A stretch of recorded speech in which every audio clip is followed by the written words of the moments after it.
Translating the lines. Parvaneh Farid, a PhD candidate at the Department of Art, the University of Winchester, 26th of April 2013. Supervisors, Professor June Boyce-Tillman and Dr. Olu Taiwo.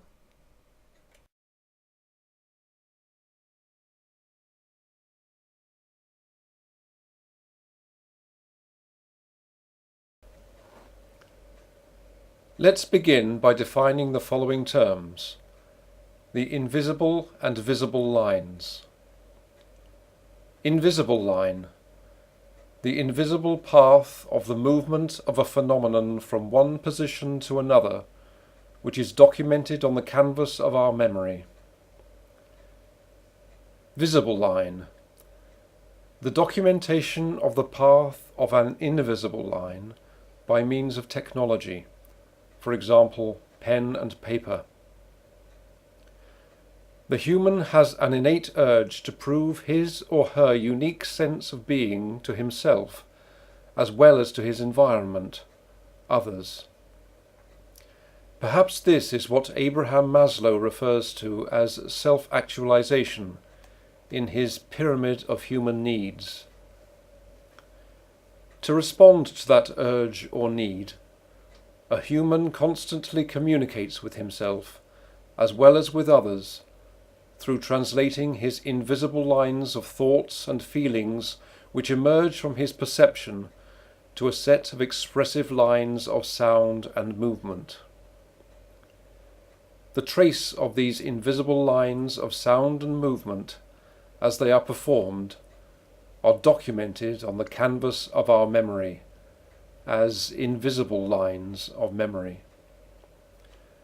The latter could then be translated to some visible lines by means of technology. The language of the art is born when these visible and invisible lines become stylized in their aesthetic form of both performance and technique of documentation by the use of metaphors, symbols, and imagination. The manner of performance and the recording techniques then determine the category of the relevant art format they belong to. If we agree that the platform of creation of all art formats is human perception, we can then argue that the invisible lines of expressing those perceptions and the visible lines of their documentation could be translated to one another, simply because they are from the same origin. My hypothesis is whether or not translating the lines of one art format to another could provide the artist with a space for further innovation and more agile creativity.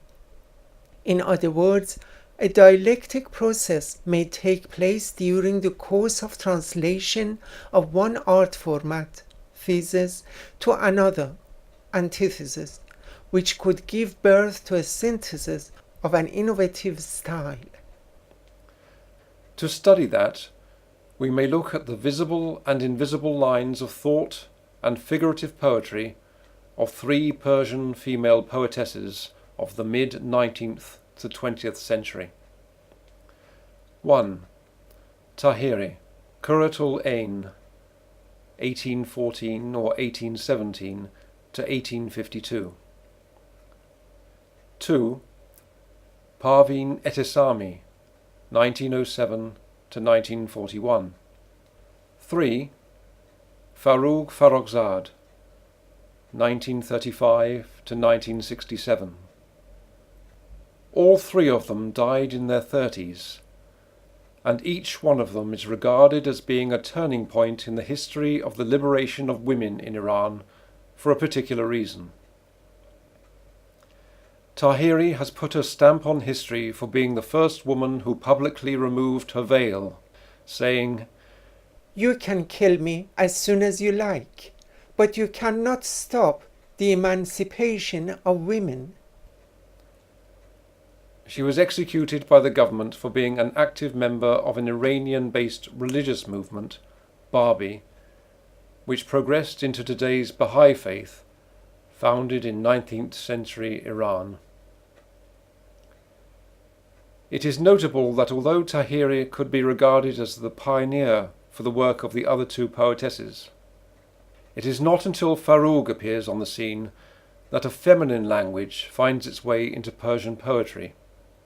The entire existence of mine is but a dark verse, that while repeating your mantra within ascends you to the dawn of ever-blooming and growth. In this verse, I sigh you, I sigh.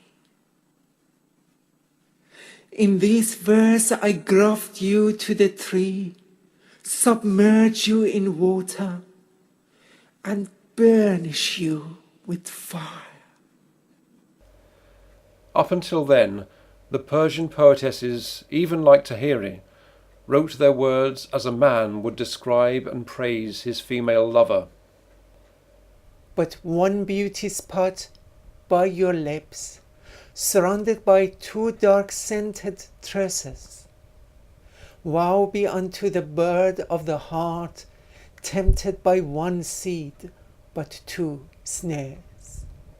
Parvin's poetic language, however, was neither this nor that. The solution which Parvin found was to act as an asexual narrator who simply reports a dialogue between two persons who would represent some social characters. In this instance, a nomad and a sheriff. The sheriff saw a drunken nomad and held him by his lapels.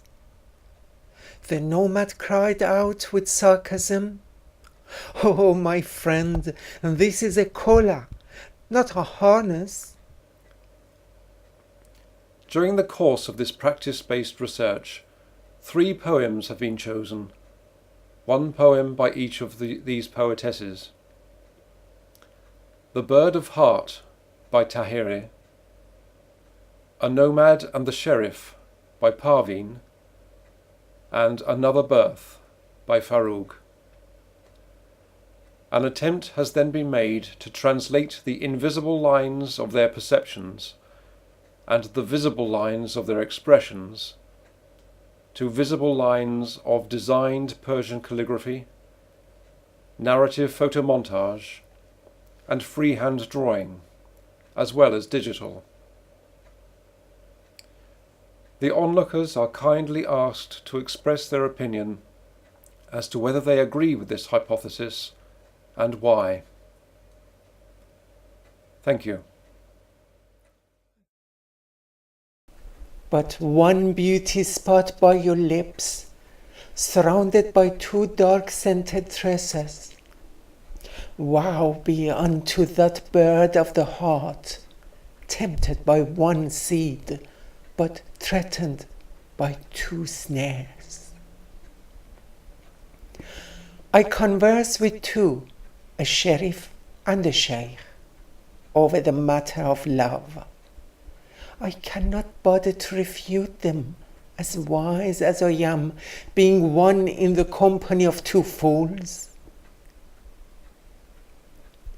The sublime beauty of your face, hidden behind 2 dark tresses, never before has the world witnessed a raised sun would set twice.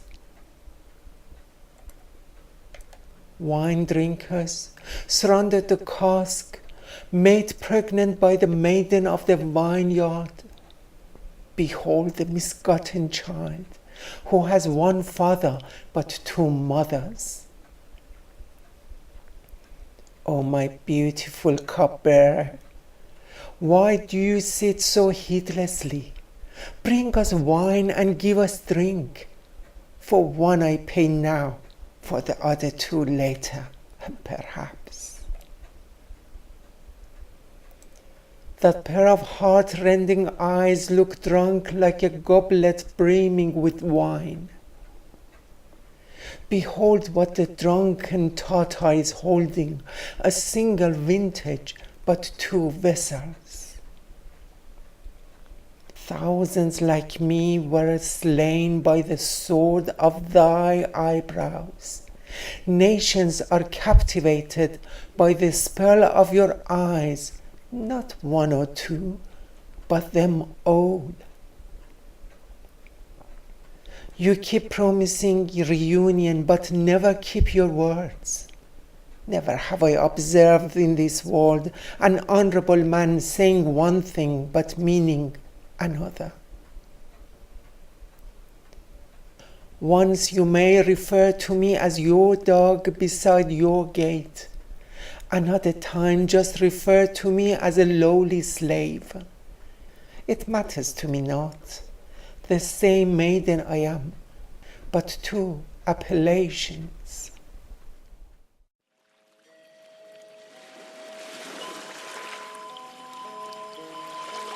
I know of a small and sad fairy who lives in an ocean, playing her heart out through a bamboo flute, softly, softly.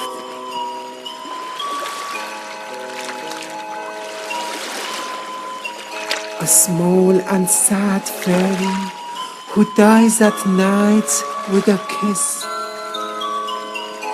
and is born yet again with another at dawn.